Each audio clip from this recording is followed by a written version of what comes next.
मित्रांनो नमस्कार, मी करण आपलं सगळ्यांचं माझ्या चॅनलवर स्वागत आहे। मित्रांनो काल महाराष्ट्रात एक विचित्र आणि मनोरंजक कार्यक्रम आयोजित झालेला होता। संजय राऊतांनी एक नवीन पुस्तक लिहिलेलं आहे, नरकातलं स्वर्ग म्हणे। तर त्या पुस्तकाचं प्रकाशन सोहळा आयोजित करण्यात आलेला होता आणि संजय राऊत तुम्हाला माहितीच आहे की कुठलाही कार्यक्रम असला की आपल्या गुरूंना निमंत्रण देतातच आणि गुरु म्हणजे दुसरं तिसरं कोणी नसून स्वतः शरद पवार आहे। संजय राऊतांनी अनेकदा आपल्याला सांगितलेलंच आहे की शरद पवार या व्यक्तीला समजून घेण्यासाठी देवेंद्र फडणवीसांसारख्या छोट्या व्यक्तीला 100 जन्म घ्यावे लागतील। त्यामुळे संजय राऊत सुद्धा या आपल्या जन्मात शरद पवारांना समजून घेण्याचा, थोडंफार जर आपल्याला समजून घेता आलं तर ते घेण्याचा प्रयत्न करतायत आणि त्यामुळे प्रत्येक कार्यक्रमात ते शरद पवारांना निमंत्रण देत असतात। आणि काल त्या व्यासपीठावर येऊन शरद पवारांनी पुन्हा एकदा आपली जी खोटं बोलण्याची एक कला त्यांच्याकडे आहे त्याचं एक प्रदर्शन करून दाखवलं की मी किती चांगल्या प्रकारे खोटं बोलू शकतो। आणि मला तर कधी कधी वाटतं ना की शरद पवारांसारखा राजकारणी दुसरा भारतात नाही आहे जो खोटं बोलण्यामध्ये इतकं पारंगत असेल। शरद पवारांकडे ती कला आहे, त्यांना माहिती सगळं असतं, पण इतक्या सहजपणे आणि ज्या वाक्यांची रचना करून ते वक्तव्य देतात, भाषण करतात, ते ऐकल्यानंतर एखाद्या व्यक्तीला वाटेल की शरद पवार अगदी खरं बोलतायत, त्यांना या गोष्टी माहितीच नव्हत्या आणि पहिल्यांदा त्यांना माहिती पडलं आणि ते माहिती झाल्यावर ते जनतेला सांगतायत। कारण काल त्यांनी पुन्हा तेच आपल्याला करून दाखवलं। संजय राऊतांना ज्या PMLA म्हणजे प्रिव्हेन्शन ऑफ मनी लॉन्ड्रिंग ॲक्टच्या अंतर्गत अटक करण्यात आलेलं होतं, जवळपास 100 दिवस ते जेलमध्ये होते आणि त्या ॲक्टचा कसा सरकार दुरुपयोग करते याविषयी शरद पवारांनी भाषण केलंच। पण शरद पवारांना एक गोष्ट माहिती होती की हा ॲक्ट जरी अटल बिहारी वाजपेयी यांच्या कार्यकाळात आणला गेला असेल म्हणजे 2002ला, तरी सुरुवातीच्या काळात या ॲक्टमध्ये फक्त आणि फक्त टेररिझम म्हणजे आतंकवादी ज्या गतिविधी भारतात होतात त्याला जो कोणी फंडिंग करत असेल किंवा ड्रग ट्रॅफिकिंग असेल या प्रकारचे फक्त गंभीर गुन्हेच हे सामील केले गेलेले होते। आणि ज्या लोकांनी फक्त हे गुन्हे केले असतील त्यांनाच या ॲक्टच्या अंतर्गत ED किंवा ज्या इतर एजन्सी आहेत त्या अटक करू शकत होत्या।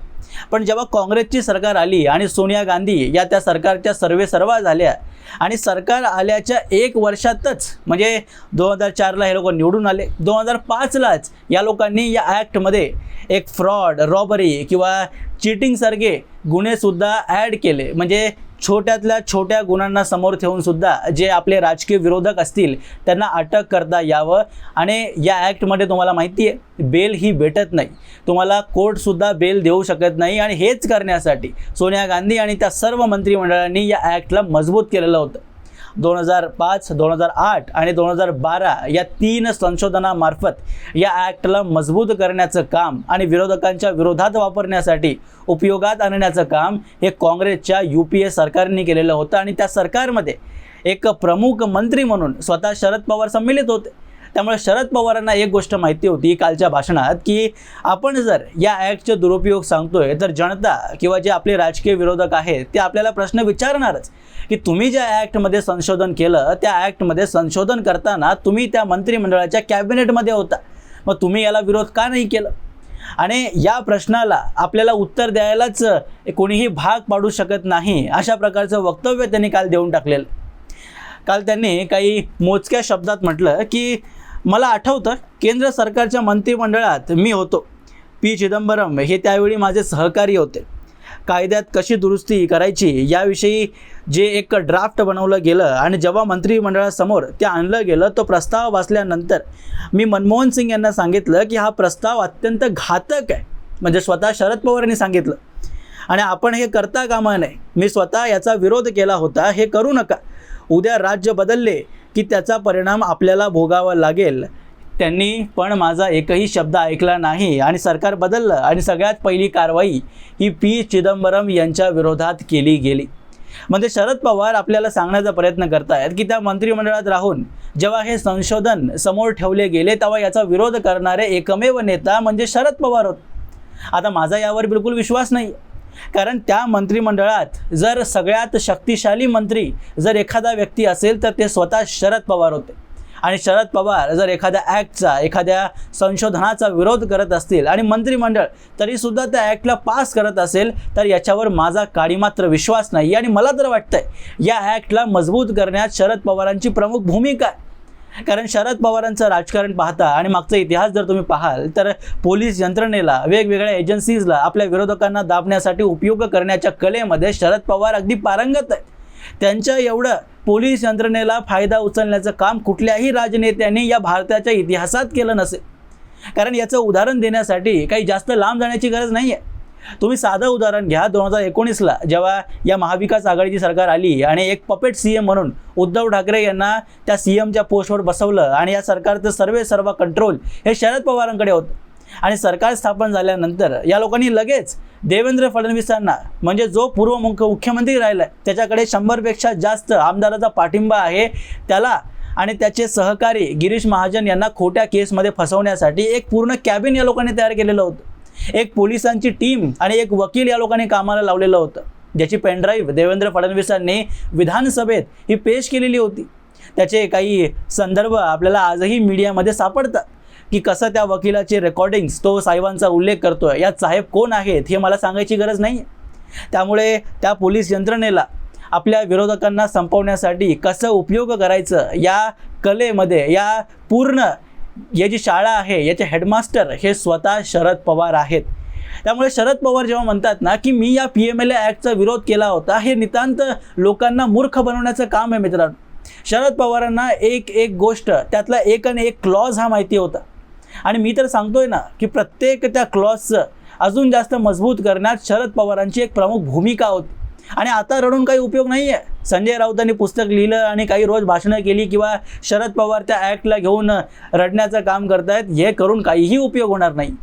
कारण नरेंद्र मोदी मुख्यमंत्री असताना गुजरातचे, तेव्हा तुम्ही कशा प्रकारे त्यांना त्रास दिलाय आणि कारण नसताना त्यांना तुम्ही ज्या प्रकारच्या यातना दिलेल्या आहेत त्या यातना तो व्यक्ती कधीच विसरू शकत नाही. आणि नरेंद्र मोदी जरी विसरले असतील ना तरी त्यांचे सहकारी आणि विशेष करून त्यांचा परममित्र अमित शाह, जो आज भारताचा गृहमंत्री आहे, तो कधीच विसरणार नाही. आणि त्याचा बदला हा प्रत्येक प्रकारे जसाही घेता येईल तो घेतला जाणार आणि तेच BJP आज करते. आणि जर त्याचा तुम्हाला त्रास होत असेल तर तुम्ही राजकारण बंद करून घरी बसा, सरळ घरी बसा. कारण तुम्ही जे केलेलं आहे, जी पाप तुम्ही केलेली आहेत तुमची सरकार असताना, त्याची फळं तुम्हाला भोगावी लागणारच आहेत. आणि तेच भोगताना जर तुम्हाला यातना होत असतील तर साधा मार्ग यातून हाच आहे की तुम्ही आपला पक्ष बंद करून घरी बसावं. कारण तुम्हाला जर याचा बदला घ्यायचा असेल तर राजकारण करून निवडणूक जिंकावी लागेल आणि पुढच्या लोकसभेत तुम्हाला सरकार स्थापन करावी लागेल, जे की होताना दिसत नाही. कारण लोक तुम्हाला मतं देत नाही आहेत आणि जवळपास माझ्या मते पुढच्या 3 विधानसभा किंवा लोकसभेच्या निवडणुकीत तरी लोक तुम्हाला बहुमत देताना मला तरी दिसत नाही. त्यामुळं तुम्हाला पुढचे 20-25 वर्ष याच ED समोर, याच CBI समोर आणि याच सरकारसमोर अजून जास्त रडायचं आहे. त्यामुळे आपले शब्द हे वाचवून ठेवा आणि पुढच्या 20 वर्षात जे वेगवेगळे भाषण तुम्ही कराल यात अजून मोठमोठे खोटं आणि मोठमोठे विधान हे तुम्हाला करायचे आहेत. त्यामुळे आता हे पुस्तक लिहून आणि असे व्यासपीठावर उभं राहून मी तर नव्हतोच, मी तर त्याला विरोध केला होता, हे असं बोलून काहीही उपयोग होणार नाही. राजकारणाची ही रिॲलिटी आहे. BJP काही धुतल्या तांदळाचा पक्ष नाही, त्यालासुद्धा राजकारण करायचं आहे, त्यालासुद्धा आपल्या राजकीय विरोधकांना संपवायचं आहे. आणि ते करण्यासाठी PMLA ॲक्ट काय ह्याच्यापेक्षा जर जास्त बेकार ॲक्ट जरी असताना तरीसुद्धा तो वापरण्यात आला असता. त्यासाठी शरद पवारांसारख्या वरिष्ठ नेत्यांना BJPने अजून सोडलेला आहे. यातच शरद पवारांनी मला वाटतं धन्यता मानली पाहिजे. कारण ज्या प्रकारे तुम्ही BJPतल्या अनेक नेत्यांना त्रास दिलेला आहे, प्रताडणा दिलेली आहे, त्यावरून शरद पवारांच्या संपूर्ण पक्षालाच BJPने हायजॅक करायला पाहिजे होतं. पण तरीसुद्धा अजित पवार आणि एकूणच शिवसेनेला सुद्धा BJPने कधीच संपवण्याचा प्रयत्न केला नाही. उलट त्यांना एक स्वतंत्र पक्ष बनवण्यासाठीच एक समर्थन दिलं. या विधानसभेच्या निवडणुकीत जर त्या दोन्ही पक्षांनी आमदार निवडून आणले तर ते फक्त BJP आणि देवेंद्र फडणवीसांमुळे.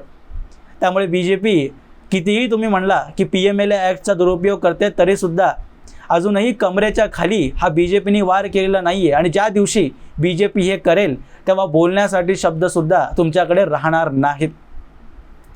असोच मित्रांनो, याबद्दलची तुमची मतं तुम्ही मला कमेंट बॉक्समध्ये अवश्य सांगू शकता.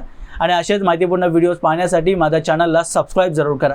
भेटूया पुढच्या व्हिडिओमध्ये. तोपर्यंत जय हिंद, जय महाराष्ट्र.